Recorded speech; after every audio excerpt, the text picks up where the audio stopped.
Hey guys, Henning and Morten from FlippedNormals here. And this is very exciting. This is our first premium tutorial in a while, actually. Yeah. So we've had a lot of requests for games-related things. And as most of you know, we're VFX based in the film industry. So we reached out to our good friend Gavin Goulden, who we worked with before, to create a 2-part series for you guys about modeling and texturing and how to approach it in a video game environment. Yeah. We were super excited about this one, like Morten said, because we have been covering a lot of film stuff, and then all the comments are like, yeah, but what about games? Yeah. So we figured, now it's time to get some proper game stuff out here. This is a really solid and elaborate tutorial on essentially that, how to make game ready models. We just want to quickly just talk about Gavin, just because he has a lot of legitimacy. Yeah, he's got a good resume. Yeah, he's been doing this for a long time now. So Gavin Goulden, he's currently a lead character artist at Insomniac Games, where he's been working now for quite some time. He's currently working on the latest Spider-Man game for PS4, which we are both very excited about. I'm super excited for it. I can't wait to watch Morten play that on a PS4. And previously he worked on Sunset Overdrive, Bioshock Infinite, Dragon Age, and there's some other cool games in there as well. We're not listing all of them. But yeah, he's got an impressive resume, and some of you might have seen his previous tutorial, which was our game creation character tutorial. He covers everything there. That's more of an overview. So if anyone of you have seen that one, that's like he's covering like everything from start to finish, but it's more the principles and the overall like tools and all that. It's not so much so in depth. Well, this one here I would say we. I said Gavin. Gavin is going far more in depth in this, showing how to sculpt properly stuff. He's really going in depth when it comes to like the character design process, starting from a very generic base mesh and just sculpting this bad boy up here. Yeah. Really just figuring out the story. This is something Morten and I have been talking about a lot in our videos as well, which is, you gotta observe your characters and really have a deep story in it.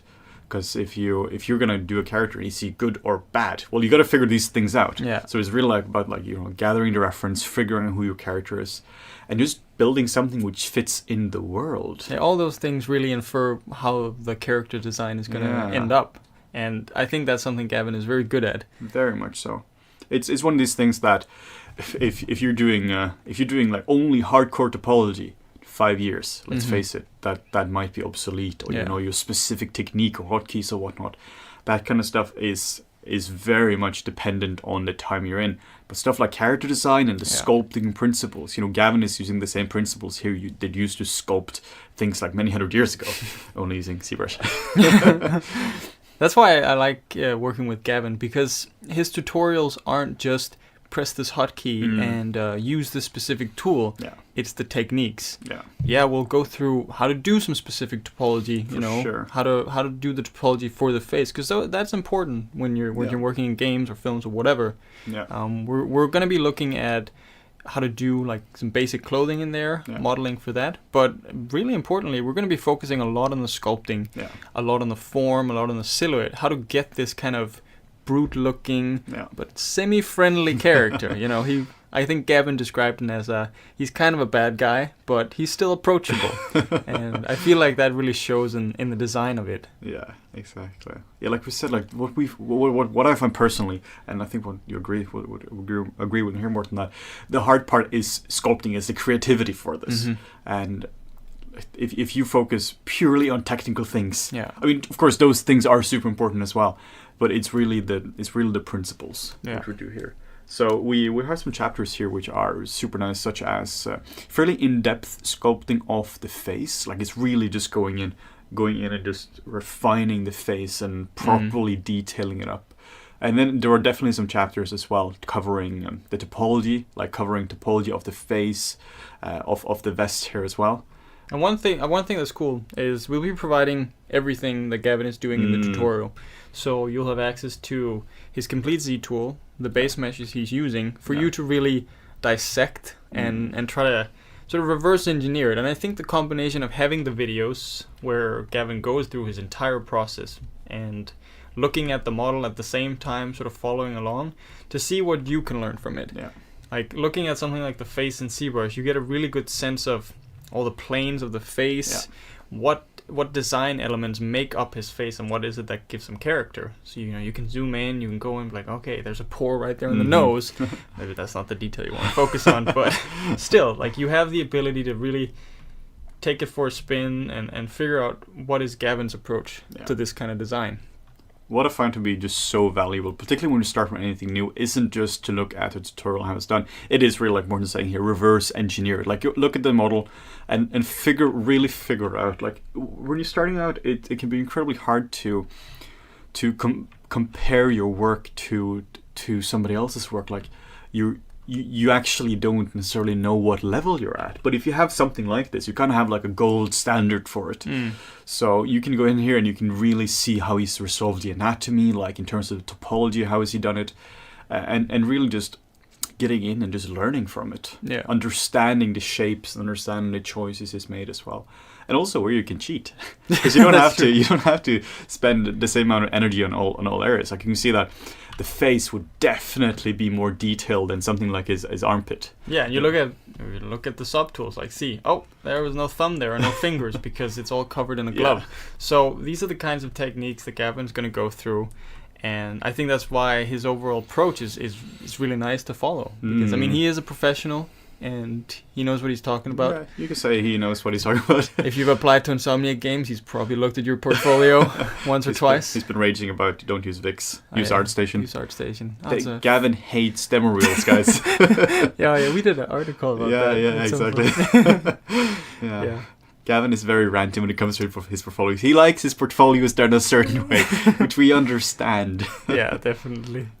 So it's really cool, and we're also...